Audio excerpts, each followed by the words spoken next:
आभासा एवं च इसके सिवा अन्य प्रकार की मान्यता के समर्थन में दिए जाने वाले युक्ति प्रमाण आभास मात्र ही है।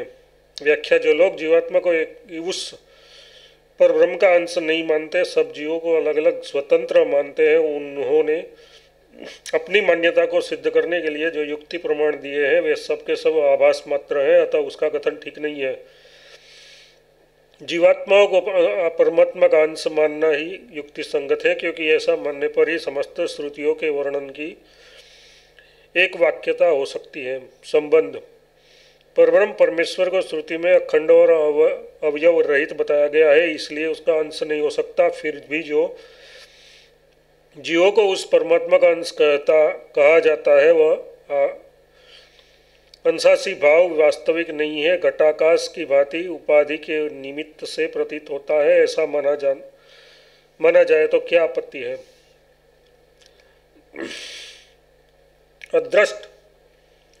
यथार्थ जन्मांतर में किए हुए कर्मफल भोग की कोई निमित्त अवस्था नहीं हो सकेगी, इसलिए उपाधि के निमित्त से जीवों को परमात्मा का अंश मानना युक्ति संगत नहीं है।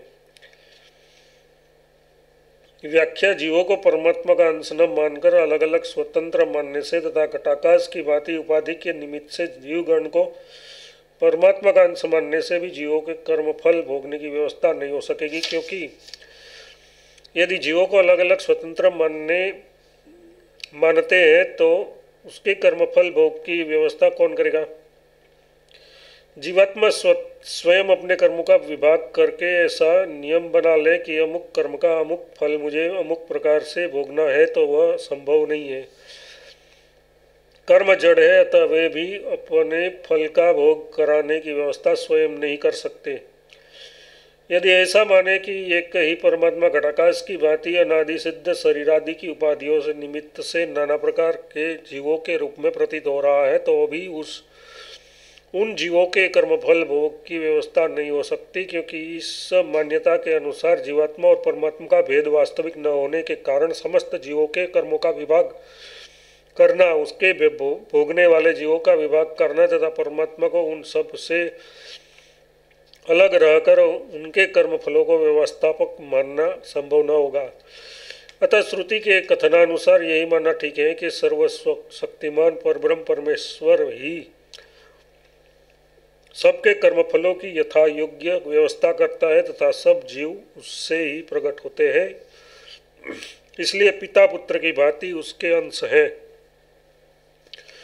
संबंध केवल कर्मफल भोग में ही नहीं, संकल्प आदि में भी उसी दोष की प्राप्ति दिखाते हैं।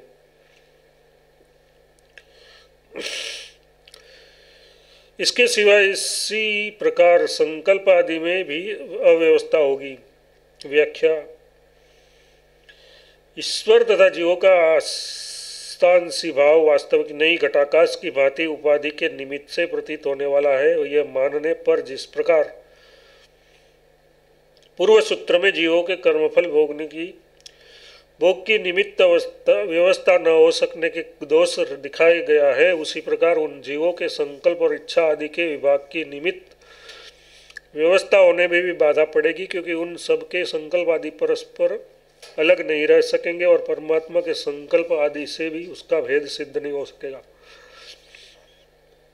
अतः शास्त्र में जो ब्रह्म परमेश्वर के द्वारा ईक्षण मतलब संकल्प पूर्वक जगत की उत्पत्ति करने का वर्णन है, उसकी भी संगति नहीं बैठेगी। यदि कहो उपाधि में देश भेद होने से सब व्यवस्था हो जाएगी, तो ये नहीं हो सकता, क्योंकि सभी देशों का उपाधि में और उपाधियों का सब देशों में अंतर्भाव है। व्याख्या। यदि कहो उपाधियों में देश का भेद होने से सब जीवों का अलग अलग विभाग हो जाएगा और उसी के कर्मफल भोग एवं स्वयं संकल्प आदि की भी व्यवस्था हो जाएगी, तो ऐसी बात नहीं है, क्योंकि सर्वव्यापी परब्रह्म परमेश्वर सभी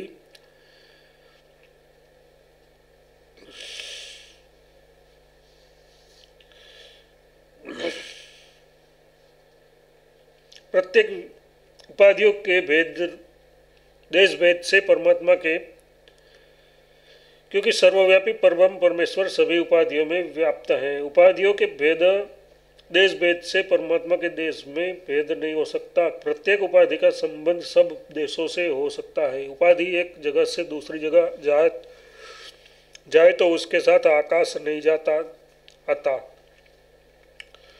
जब जिस देश में उपाधि रहती है उस समय वहाँ का आकाश उसमें आ जाता है। इस प्रकार समस्त आकाश के प्रदेश का सब उपाधियों में अंतर्भाव होगा। इसी तरह समस्त उपाधियों का भी आकाश में अंतर्भाव होगा। किसी प्रकार से कोई विभाग सिद्ध नहीं हो सकता। इसलिए परब्रह्म परमेश्वर और जीवात्मा का अंशासी भाव घटाकाश की भांति उपाधि निमित्त नहीं माना जा सकता। तीसरा पाठ संपूर्ण।